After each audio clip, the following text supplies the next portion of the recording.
नमस्कार, जय हिंद, वंदे मातरम दोस्तों। स्वागत है आप सभी का मेरे इस यूट्यूब चैनल सबका ओपिनियन में।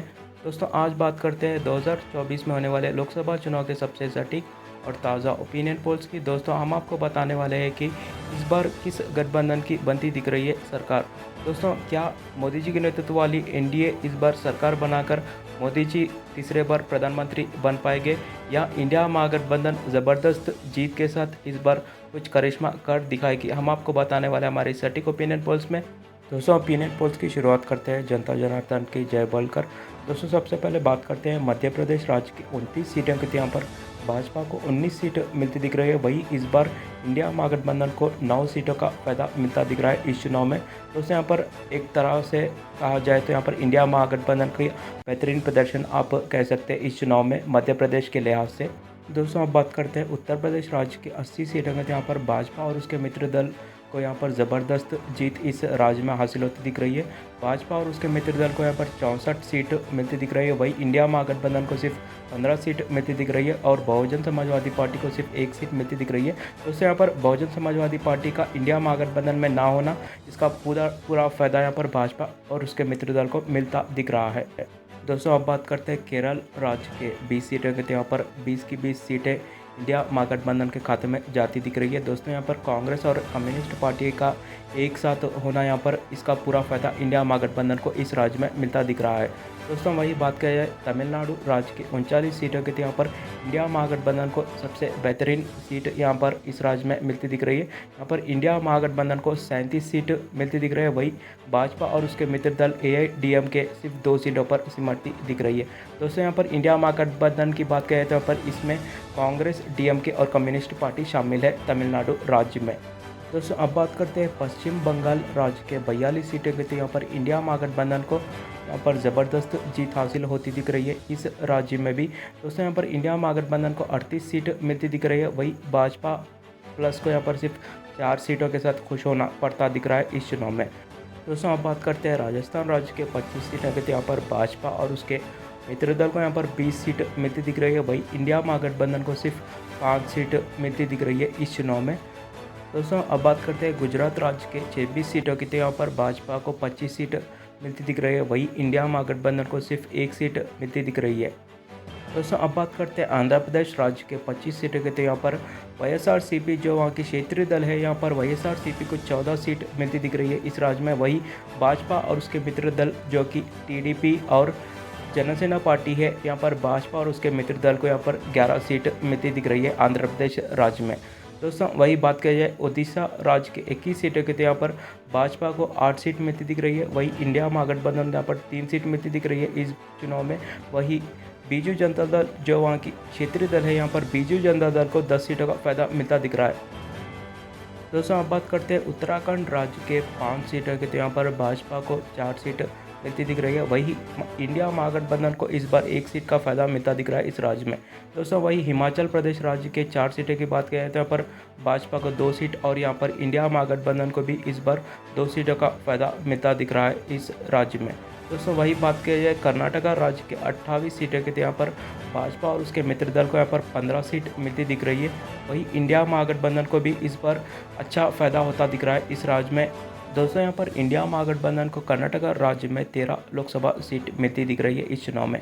दोस्तों अब बात करते हैं महाराष्ट्र राज्य के 48 सीटें के। तो यहाँ पर इंडिया महागठबंधन को ज़बरदस्त फायदा मिलता दिख रहा है इस राज्य में। यहाँ पर इंडिया महागठबंधन जिसमें कांग्रेस, उद्धव ठाकरे जी की शिवसेना गुट और यहाँ पर शरद पवार जी की नेशनलिस्ट कांग्रेस पार्टी और यहाँ पर वांछित बहुजन अघाड़ी और साथ ही साथ यहाँ पर कम्युनिस्ट पार्टी, ये सभी मिलकर यहाँ पर इंडिया महागठबंधन को 28 सीट दिलाती दिख रही है। वही भाजपा और उसके मित्र दल को सिर्फ 20 सीट मिलती दिख रही है। दोस्तों हम बात करते हैं बिहार राज्य के 40 सीटों के। यहाँ पर भी इंडिया महागठबंधन को ज़बरदस्त जीत हासिल होती दिख रही है इस राज्य में। इंडिया महागठबंधन के यहाँ पर 25 सीट मिलती दिख रही है। यहाँ पर आपको बता दें कि इंडिया महागठबंधन में JDU, RJD, कांग्रेस और कम्युनिस्ट पार्टी शामिल है। वही दोस्तों बिहार राज्य में भाजपा और उसके मित्र दल को सिर्फ 15 सीट मिलती दिख रही है। दोस्तों इसी के साथ हमारे सटीक ओपिनियन पोल्स में 432 सीटों का नतीजा आ चुका है, जिसमें मोदी जी के नेतृत्व वाली एनडीए 210 सीटों के साथ आगे चलती दिख रही है। वही इंडिया महागठबंधन भी 197 सीट जीतकर दूसरे नंबर पर चलती दिख रही है। दोस्तों यहाँ पर दोनों गठबंधनों के बीच में बहुत ही कड़ा मुकाबला चलता दिख रहा है अभी तक के इस सटीक ओपिनियन पोल्स में। दोस्तों अब बात करते हैं पंजाब राज्य के 13 सीटें की, तो यहाँ पर भाजपा को सिर्फ एक सीट मिलती दिख रही है इस राज्य में। वही इंडिया महागठबंधन को यहाँ पर इस राज्य में ज़बरदस्त जीत हासिल होती दिख रही है। इंडिया महागठबंधन जिसमें कांग्रेस और आम आदमी पार्टी शामिल है, ये दो पार्टियां मिलकर यहाँ पर इंडिया महागठबंधन को 12 सीट दिलाती दिख रही है इस चुनाव में। दोस्तों वही बात करी जाए तेलंगाना राज्य के 17 सीटें की, तो यहाँ पर भाजपा को 3 सीट हासिल होती दिख रही है। वही इंडिया महागठबंधन को इस राज्य में 6 सीट मिलती दिख रही है। वही यहाँ पर भारतीय राष्ट्रीय समिति जो वहाँ की क्षेत्रीय दल है, यहाँ पर भारतीय राष्ट्रीय समिति को 7 सीट और MIM को भी इस राज्य में 1 सीट मिलती दिख रही है। दोस्तों हम बात करते हैं झारखंड राज्य के 14 सीटों की, तो यहाँ पर भाजपा और उसके मित्र दल को 5 सीट मिलती दिख रही है। वही इंडिया महागठबंधन को इस राज्य में भी 9 सीटों का फायदा मिलता दिख रहा है। यहाँ पर झारखंड मुक्ति मोर्चा और कांग्रेस का साथ आना यहाँ पर इंडिया महागठबंधन को फायदेमंद साबित होता दिख रहा है। दोस्तों अब बात करते हैं असम राज्य के 14 सीटों की, तो यहाँ पर भाजपा और उसके मित्र दल को सिर्फ 4 सीट मिलती दिख रही है। वही इंडिया महागठबंधन को यहाँ पर 10 सीट मिलती दिख रही है। यहाँ पर कांग्रेस और AIUDF का साथ होना यहाँ पर इंडिया महागठबंधन को फायदेमंद साबित होता दिख रहा है इस राज्य में। दोस्तों हम बात करते हैं हरियाणा राज्य के 10 सीटें की, तो यहाँ पर भाजपा को 4 सीट मिलती दिख रही है। वही इंडिया महागठबंधन को इस राज्य में भी 6 सीटों का फायदा मिलता दिख रहा है इस चुनाव में। दोस्तों अब बात करते हैं छत्तीसगढ़ राज्य के 11 सीटें की, तो यहाँ पर भाजपा को 4 सीट मिलती दिख रही है। वही इंडिया महागठबंधन को इस राज्य में भी 7 सीट मिलती दिख रही है। दोस्तों अब बात करते हैं जम्मू कश्मीर राज्य के 6 सीटें की, तो यहाँ पर भाजपा को 2 सीट मिलती दिख रही है। वही इंडिया महागठबंधन को इस राज्य में 4 सीट मिलती दिख रही है। दोस्तों अब बात करते हैं दिल्ली राज्य के 7 सीटें की, तो यहाँ पर भाजपा को 3 सीट मिलती दिख रही है। वही इंडिया महागठबंधन को इस राज्य में 4 सीटों का फायदा मिलता दिख रहा है इस चुनाव में। दोस्तों यहाँ पर कांग्रेस और आम आदमी पार्टी का साथ आना यहाँ पर इस चुनाव में इंडिया महागठबंधन को 4 सीट दिलाता दिख रहा है। दोस्तों आप बात करते हैं पुदुचेरी की 1 सीट की, तो यहाँ पर इंडिया महागठबंधन जीती दिख रही है। वही लक्षद्वीप की 1 सीट भी इंडिया महागठबंधन जीती दिख रही है। गोवा की 2 सीटों पर भी यहाँ पर इंडिया महागठबंधन की जीत बनती दिख रही है। दोस्तों वही त्रिपुरा की 2 सीट यहाँ पर भाजपा जीती दिख रही है। दोस्तों वही सिक्किम की 1 सीट इंडिया महागठबंधन जीती दिख रही है। चंडीगढ़ की 1 सीट इंडिया महागठबंधन जीती दिख रही है। वही मणिपुर राज्य की 2 सीटों की बात किया जाता है, पर भाजपा को 1 सीट और इंडिया महागठबंधन को 1 सीट मिलती दिख रही है। दोस्तों हम बात करते हैं मिजोरम की 1 सीट की, तो यहाँ पर इंडिया महागठबंधन जीती दिख रही है। वही मेघालय की 2 सीटों की बात किया जाता है, पर इंडिया महागठबंधन 2 की 2 सीट जीती दिख रही है।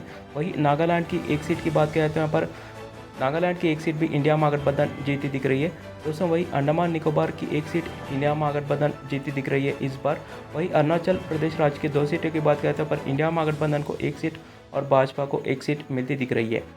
दोस्तों आप बात करते हैं दादरा और दामन दीव की 2 सीटें की, तो यहाँ पर इंडिया महागठबंधन को 1 सीट और भाजपा को 1 सीट मिलती दिख रही है। दोस्तों इसी के साथ हमारे सटीक ओपिनियन पोल्स में पूरे 543 लोकसभा सीटों का नतीजा आ चुका है, जिसमें इंडिया महागठबंधन 269 सीटों के साथ सबसे नंबर 1 पोजीशन पर बनती दिख रही है। वही मोदी जी की नेतृत्व वाली एनडीए 241 सीट जीतकर दूसरे नंबर पर सिमटती दिख रही है। वही अन्य को यहाँ पर 33 सीट मिलती दिख रही है। दोस्तों यहाँ पर इंडिया महागठबंधन और यहाँ पर कुछ अन्य पार्टियों को लेकर सरकार बनाती दिख रही है।